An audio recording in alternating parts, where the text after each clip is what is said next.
good start.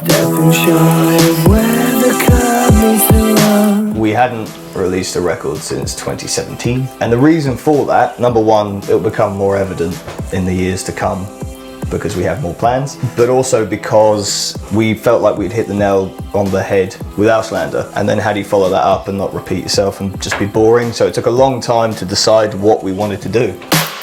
Son of the Auslander, he is the king.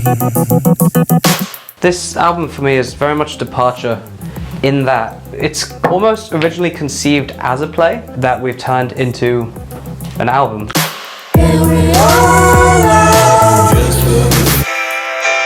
The language has changed as we've released the singles as well. So when we released Fencurch King, the conceptual nature of the record hadn't been disclosed to the public, as it were. And so the video is very simplistic. That leaves it open to a lot of ambiguity, a lot of interpretation.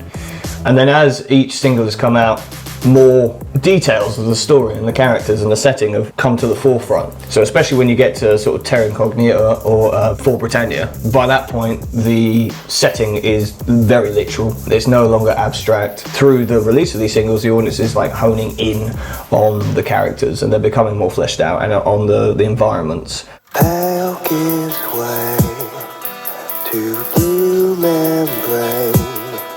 We put a lot of faith in our audience, and I think that's what creators really should do. Like, we truly believe that the stuff we've created has enough breadcrumbs and pieces of information that you can gather exactly what we're trying to say. It's also fun. It's fun to lay a trail and have people follow that trail. It's fun for the creator to do that, and it's full of excitement when people work things out or interpret things in a way you didn't intend. That is the best part. Yeah, but then that then starts colouring your opinion of what's out there and what it means for the story. But it's also fun as an audience member. I mean, again, because the internet is a huge influence on this record, and Gambino laid down loads of cryptic stuff, and it was really fun to go on an egg hunt and try and piece together, what was it, Roscoe's wetsuit, and small details like that, and bits and pieces of music videos. And the Gorillaz are great for that as well. The first early Gorillaz records, a lot of it was kind of just sort of information dump, but none of it kind of seemed to go together until you sort of, oh, hang on a minute.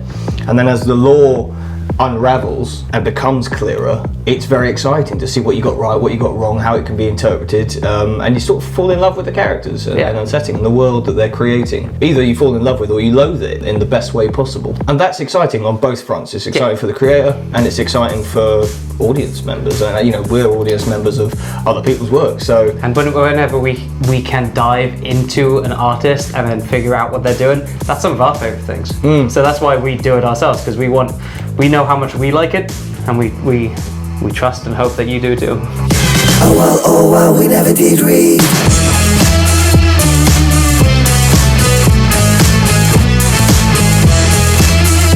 People who have taken an interest and listened to the singles, they've been nothing but enthusiastic about the characters. We've had some incredible stuff sent in, people collaborating with us because it has piqued their interest. And they've been intrigued and they want to know more. And then, in a beautiful way, they also want to contribute some of their art towards it. We received some brilliant artwork from a fantastic tattoo artist, Sonia, and she'd drawn out these amazing characters from the subject matters of our songs. And it's incredible. Not only is the artwork genuinely incredible, but then it's a really fulfilling feeling to be collaborating with people on something that you started. And then obviously we've been doing a lot of work with a great photographer called Forrest. They've brought to the table so much visual interest. It wouldn't be as visually interesting without their work. And they've been really intrigued by the characters and what it means and who they are and what's actually happening in the story, and then coming to us with some great suggestions of how to amplify that or how to represent that in a visual way. And that's brilliant. It's brilliant to have creative people come together. It's very fulfilling when it's something that you started, but it also is just really nice to be a part of dialogue and a part of creating something in a collaborative way. It's nice to have a creative endeavor that people seem to connect to and want to be a part of. Like it's really one of the most satisfying feelings you can have as an artist. Son of the Auslander, he is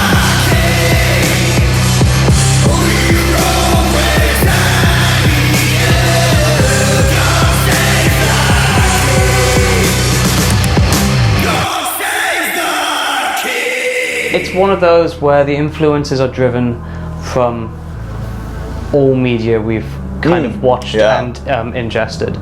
It comes down to lens choice.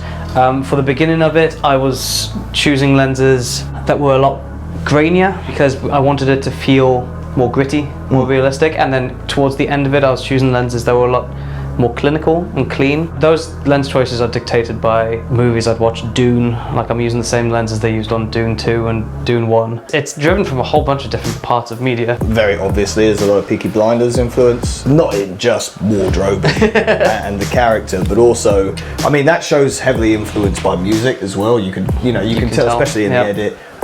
In the soundtrack choice, an overall air of coexistence between sort of visuals, storytelling and music. And so we wanted to draw a lot from that as well, not necessarily just wearing a peak cap and therefore you're a Peaky Blinder. That's a very surface level reading is the costuming, I think. And not to say the costume is surface level, but I feel like the things we're drawing from, we're trying our hardest not to just grab from the surface, but to dig in deeper and see how they've related concept to imagery or concept to sound. And that's kind of what we've done with this album in every part.